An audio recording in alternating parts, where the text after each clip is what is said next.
Quite often, people ask me how someone who's been sick for years can heal in just a few months, or sometimes even just a few weeks. But it does happen, and it's not magic, it's not a fluke, and it definitely doesn't mean that you were never really sick in the first place. But it's important to remember that rapid success, although it does happen, is definitely the exception. It's not the norm. So have patience with your own journey because recovery, for the majority of people, although possible, does take some time. Whether you've been with me here for a long time or you are here for the first time, it's great to have you join me. I'm Raelan Agle, and I've got another inspiring interview for you today.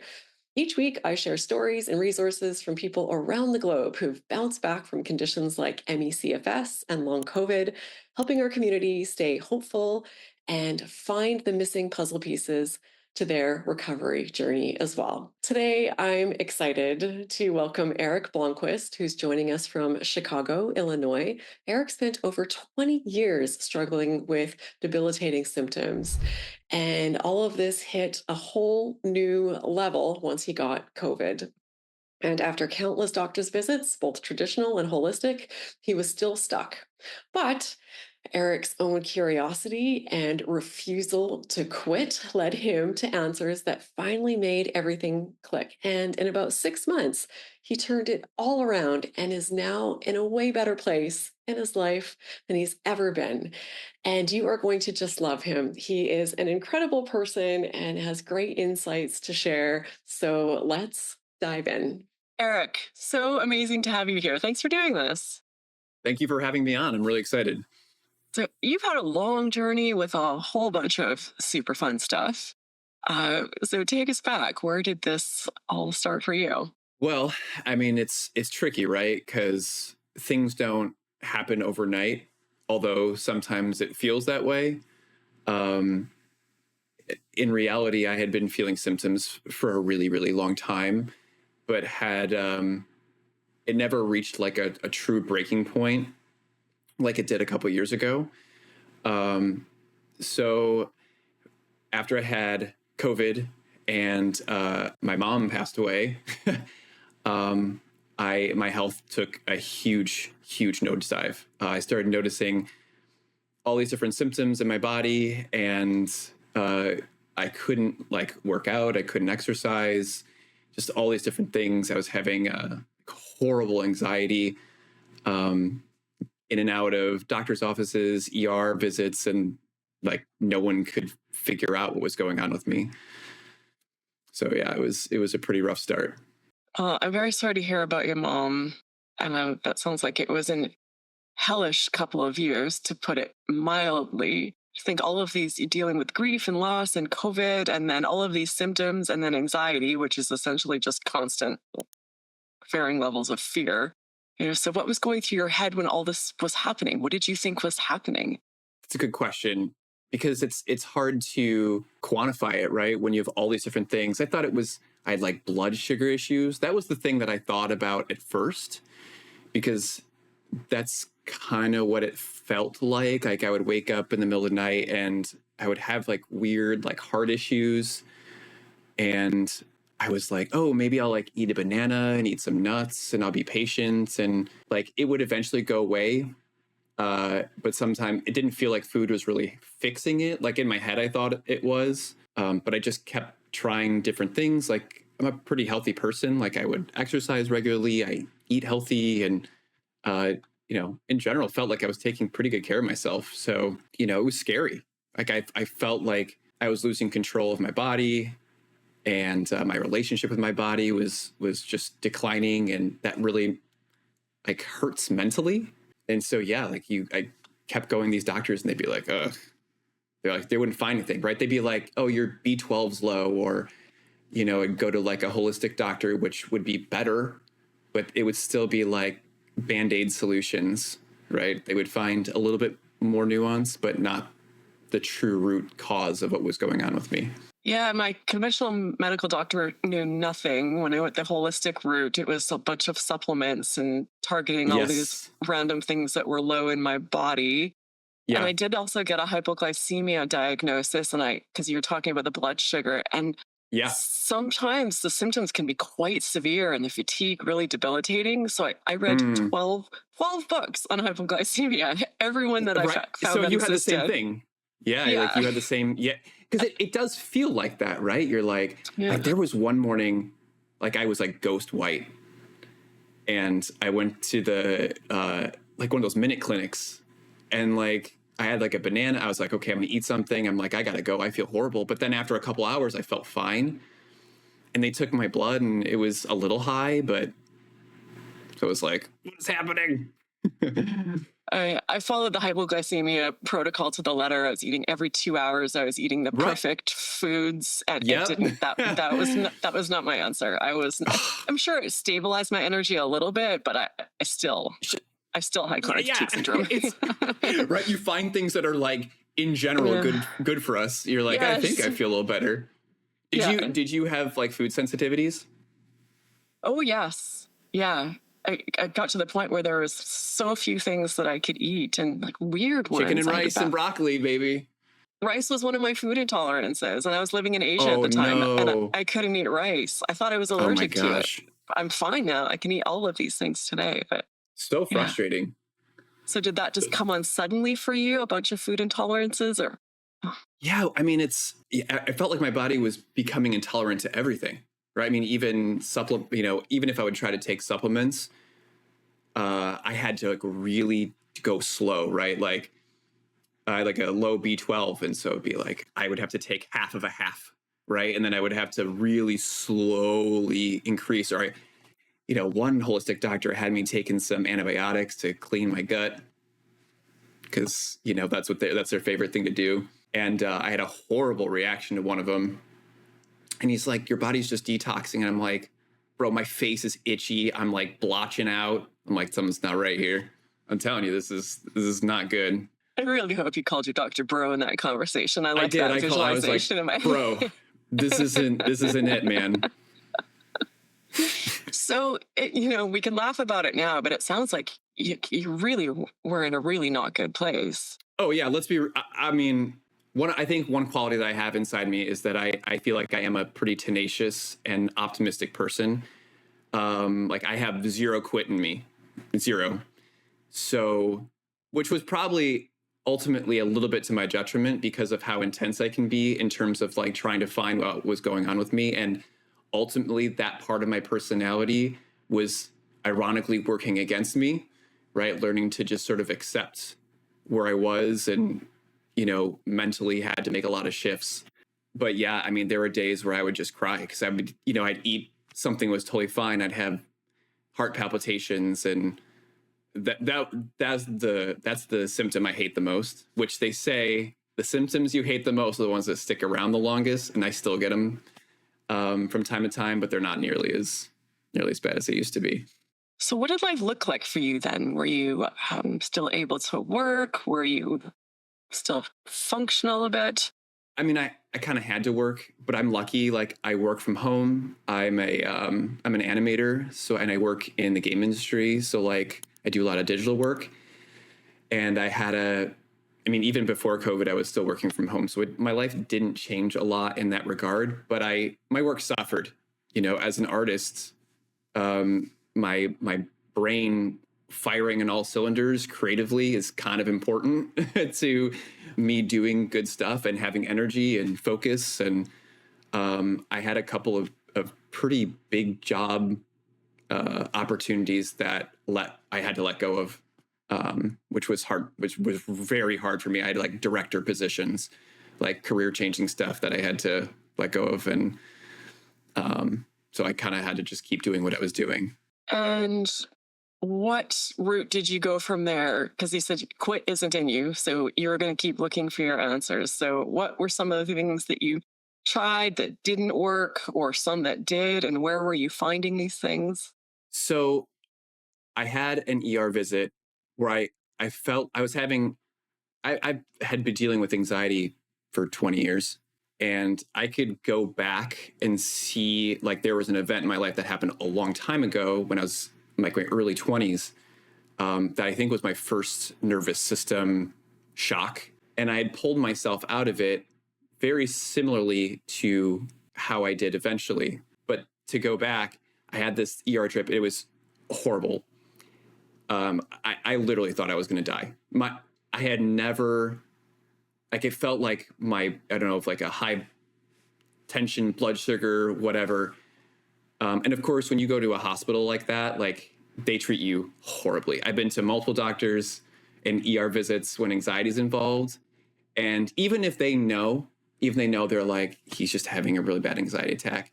Like, they just kind of like, they're very dismissive. And so I go in and sit down, and eventually I'm able to calm down, and they do all these tests and they don't find anything, and they almost act like kind of annoyed by it. This one guy, though, was one like nurse or whatever, like sat down with me, and he had his he put his hand on my hand, and he was like, I'm really sorry you're going through this. You know, I know it's really hard. You know, I really hope that you find out. And I just bawled, you know, because I was like, well, I do feel better now that I've calmed down, but it's like, why is this why is this happening to me? And so I just, something in my head told me I need to just calm down. Like, I need to something needs to change in how I'm living and how I'm doing things. You know, I'm at home with 2 kids. I got a middle schooler and I have a kindergartner. So I've got, you know, puberty and, you know, coming, you know, she's a toddler at that time. It was a lot.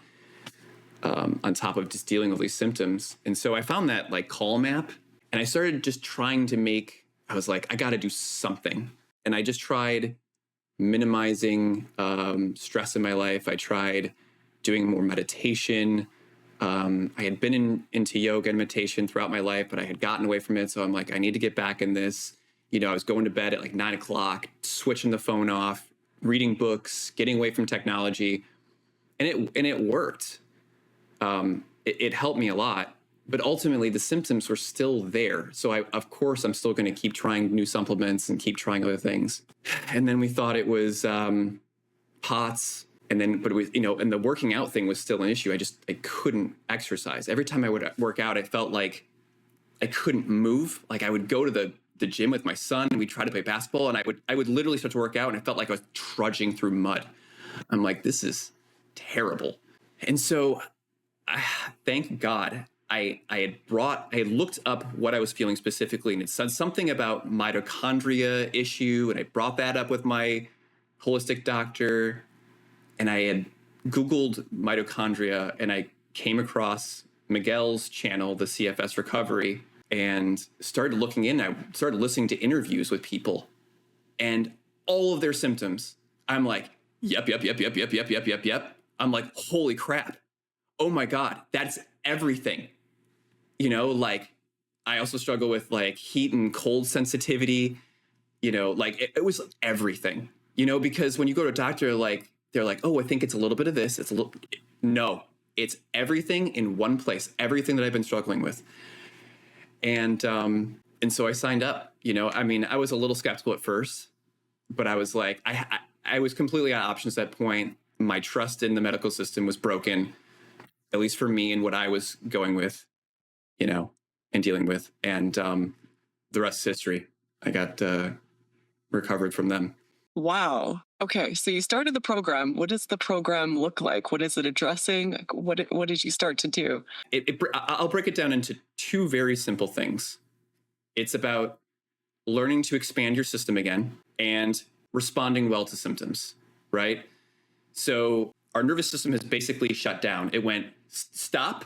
Whatever you've been doing isn't working, and I'm literally forcing you to shut everything down because you're not going to, right? Like, the body just goes into freak out mode, and it's our internal system telling us that something needs to change. And so they basically interview you, and you break down what your symptoms are, and they have this perfectly aligned. They'll say, here are your symptoms, here are your life issues that are associated with those symptoms. Well, like, literally have like, I think it's like hundreds of pages of documents on this stuff. Amazingly well researched and prepped. And, so it's like, these are the changes that you make lifestyle wise. This wasn't about, this is the food you need to eat, these are supplements you need to take, this is the medicine. No.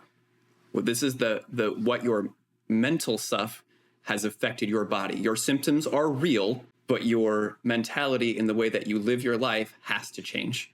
I mean, total game changer. I mean, in my life is, and I'm still learning, but my life is so much better, and my symptoms started to decrease, and now I'm eating the foods that I need to eat again. And it basically just from shifting my approach to life. I'm not kidding. It's pretty crazy. I think that sounds easier said than done. So how do you go about shifting your approach to life? Because that's some pretty ingrained stuff. Like, I'll just stop being me. Yeah, no, it was really easy.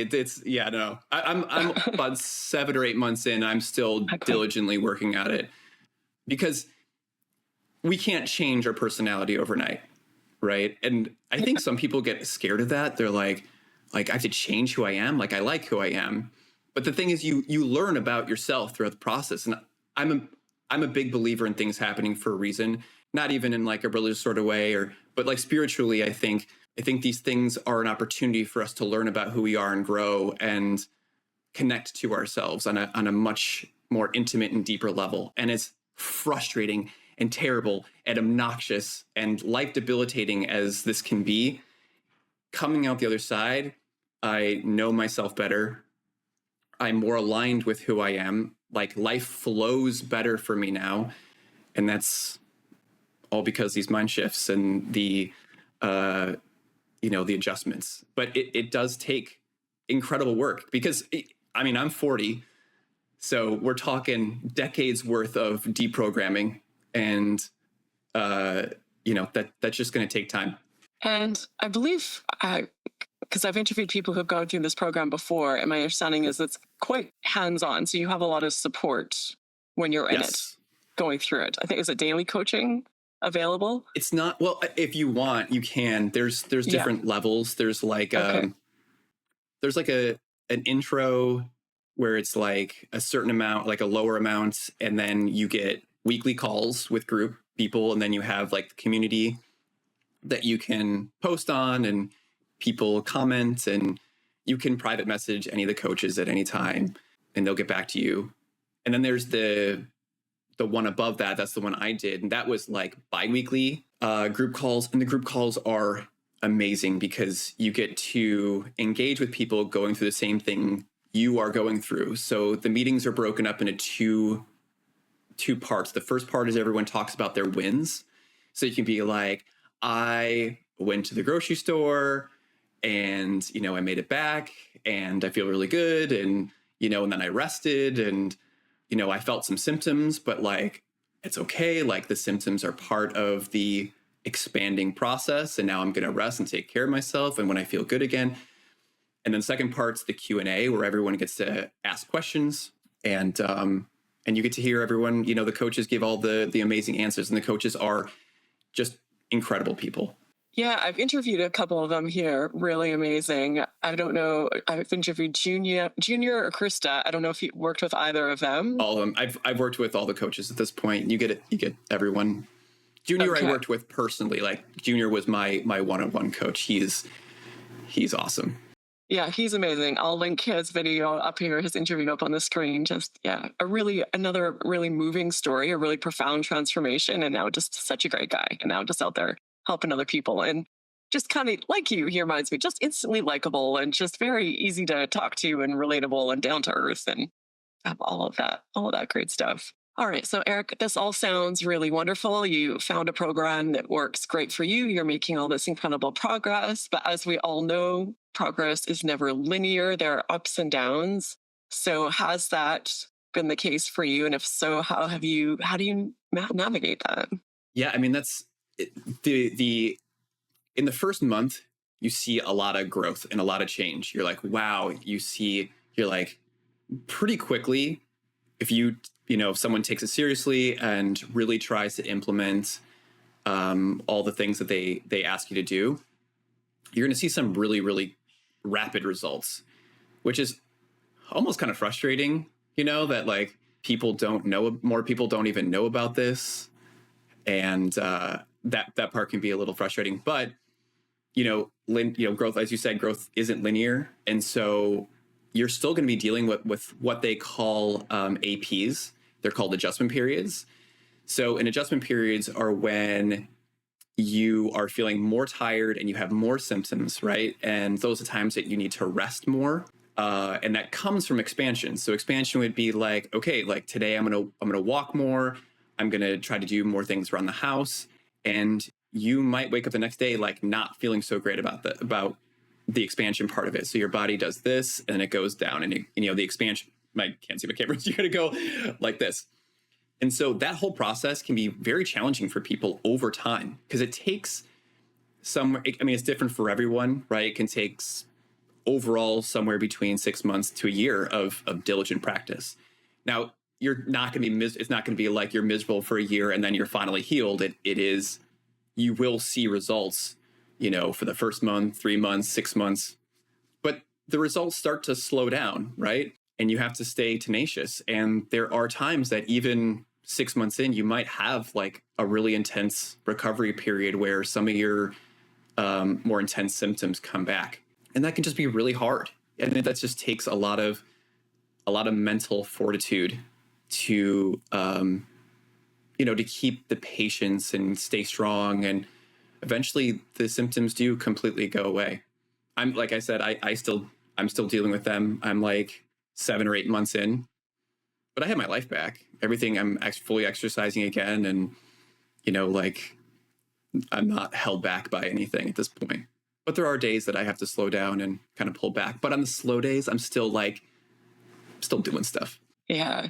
Yeah, that was a massive turning point for me in my recovery, when I accepted and was at peace with the fact that I was going to have to continually feel worse in order to get better. And I didn't understand what I was doing. I was fumbling my way through before we had all these programs, but I just kept every week slow expanding. And then the symptoms would come and I wouldn't freak out. I'm like, okay, it's here. But as long as they weren't leveling me, it was just expanding my activity in small enough amounts that it was smaller symptom flares. So that I could keep going and keep making progress over time. Because too much, I didn't understand why at the time, but could lay me out. So it wasn't like, let me just get up and try and run for 10 minutes. Like, that's not going to fly. But let's maybe, walk for 5 minutes, or wherever you are in your journey. It's going to look radically different for some people. It might just be doing some arm circles as they sit up in bed for a few seconds, and then, okay, that's it for today. And being okay with that process is hard. Yeah. Once you start to see that you're getting somewhere, because this is how I was able to be at peace with it. Because I'm like, okay, last week it took me 1 minute of movement to make myself feel sick. This week I can do 1 minute and I'm fine. So let's do 2 minutes. And 2 minutes makes me feel unwell. But then the week after that, I can now do 2 minutes of activity and I feel fine. So when you see that trajectory, I find it's a really powerful way to be at peace with. I'm not saying that every time I felt unwell, I was just like, oh yes, I knew this was coming. It's a great day. Like some days, it's like, yes, it sucks. But that acceptance and that grace of being like, hey, we're still human, right? And the nervous system it's no joke. Yeah. Another good one you brought up, I think, lots of people say, I don't want to change and I like who I am. And I fully get that. But what I hear time and time and time again from people when I do these interviews is that essentially fear is driving their personality. So, some level of anxiety, when you hear it's either a perfectionist or an overachiever, it's fear in the moment. Like, I'm not doing enough. I'm not good enough. I'm not going to be okay if I don't have all these accolades. If my party that I throw isn't perfect, people are going to judge me. Or the people pleasers, like, I'm afraid of saying no. I'm afraid of setting boundaries. I'm afraid of what people will think of me. So I think that's one of the really big, powerful transformations that happens when people come out the other side, not coming at things from a place of fear, which is massive. For those of us who have experienced anxiety, which is most of us, it's like a building being lifted off your shoulders. It's like, I can just be. That is perfectly said. Like when we get we become comfortable with a non-authentic version of ourselves. Because we're so good at adapting and surviving that even things that are bad for us, we can justify as are okay, or we can, just work around. And, it's it serves a very positive purpose, especially when we're put in horrible situations. You know, a lot of people, I would assume, come from trauma, you know, that spawns a lot of these things. And so that survivor in us, and that ability to cope and still trudge on, that becomes our personality, right? And then we start to say like, well, I'm tough and I'm strong and, you know, I can do all these things. And like, but we realize after we recover, we're like, well, it's not the real me. That's a me that, you know, was just faking it to make it.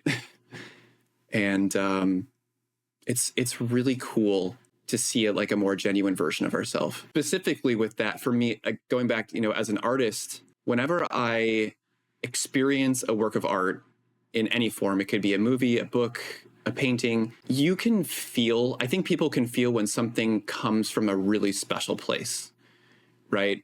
When someone creates something that comes from this place that couldn't have come from anyone else, right? So that component of life has been really important to me. And I've always wanted to create something that comes from that place, whatever that looks like for me.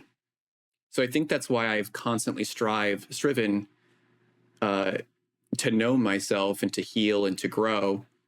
But that part of my personality also got me kind of sick in the first place. I have that perfectionist, overachiever.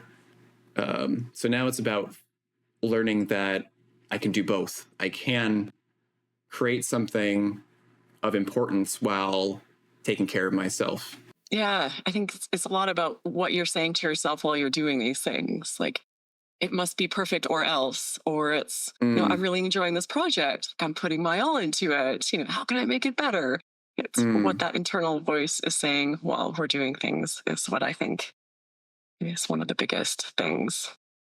So now you're at this really great place, but it's also a tricky place for a lot of people because reintegrating back into normal life or whatever we want to call it as your symptoms decrease and decrease, it can be easy to take the focus off of self-care or to fall back into old patterns and habits. I did. So how are you navigating that?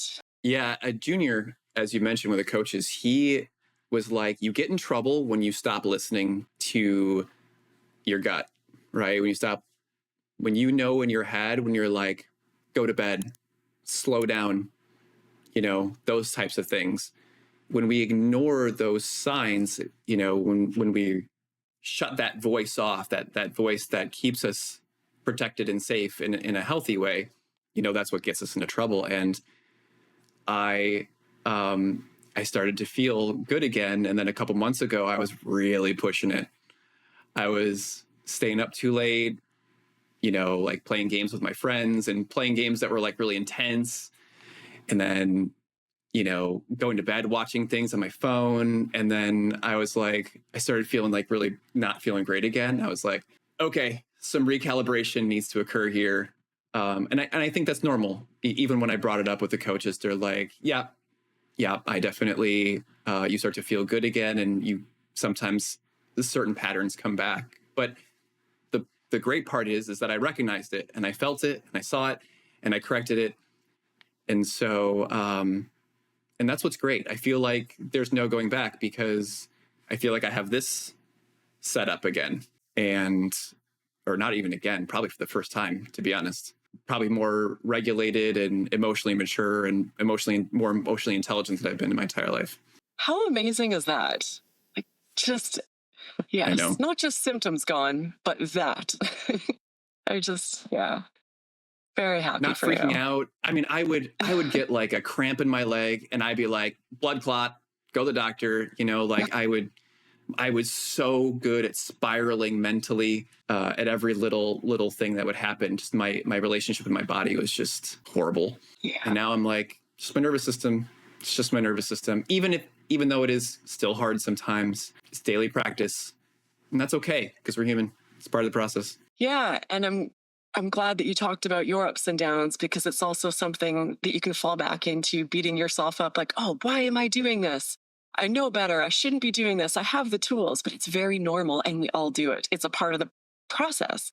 You don't instantly just change everything and never make a wrong decision again, or never feel unwell again. So that self-compassion that you have as you're recovering, it just has to stay there through the rest of it. And just know, if you're listening or watching and you're like a little bit like this still, we all are.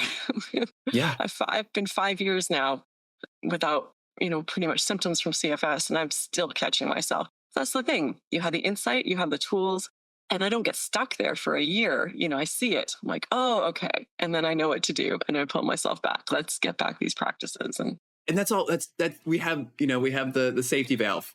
It's there forever. That's not because we know what it's like to completely fall apart now, and it's like it's not worth it. Like I'm not gonna break my nervous system again. Like it's just that is non-negotiable.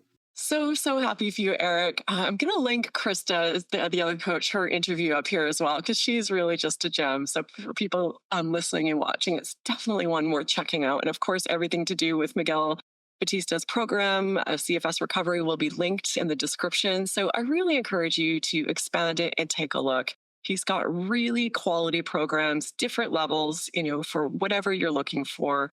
Genuinely cares, and I know that they work very hard on this program, and like, how can we make it the best it can be to support people as they take it very seriously?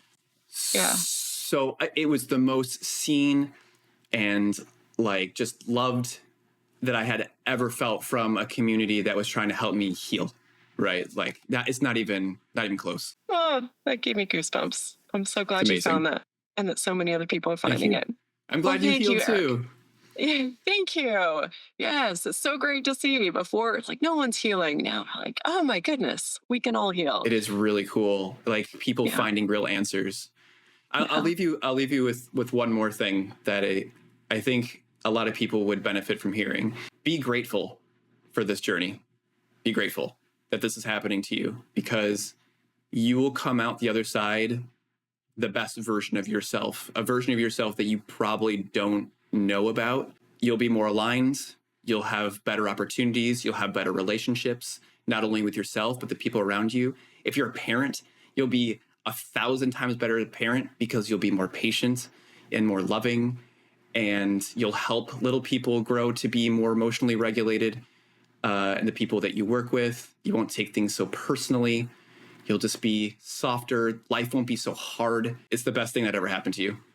And I genuinely mean that, because that's how I view it. And if you get to the other side, I think you'll agree with me. Yeah, I know it can be hard to hear in certain phases or seasons, but virtually everyone I have interviewed has said some version of that to a T. So yeah, it's hard to see it when you're in it, and it's hard to be grateful. And yeah, it absolutely, I couldn't take mine back. I would never, if I were given the option. No way. Absolutely no way. No way. Yeah, which is crazy. Life isn't always supposed to be easy. Sometimes it is hard. Like it just is. And when you come on the other side, you're gonna be we're so much tougher, able to survive and withstand so much more. Once you get to the other side, you realize what you're really capable of. Difficult things come up now, and they're still difficult. But I'm like, I did that. But you can handle things way better now, right? Yeah. Things don't feel as hard. Yeah. Well, some things feel hard, but yeah. for sure. Like, for sure. Yeah, things still feel really hard sometimes. But the difference for me is just that, okay, I know I can do this. And I know I'm not stuck here, because sometimes the hard times come and it feels like it's going to be this way forever. And like, I know I'm not stuck, even though it feels that way. And I know I'm going to figure this out, and I'm going to get past it. I've done it before. I can do this. Yeah. Right. Thank you so much, Eric. Absolutely amazing having you here. Yeah, just so happy for you where you are. Really appreciate that you're out here sharing your story with people. Thank you so much for having me on. I had a great time. Love talking about this stuff and spreading the news that people can get better. People who have lost hope. There's hope. I'm sure tons of people have enjoyed this, and I hope for people watching that you'll join me in this next video with Krista. She's also absolutely amazing.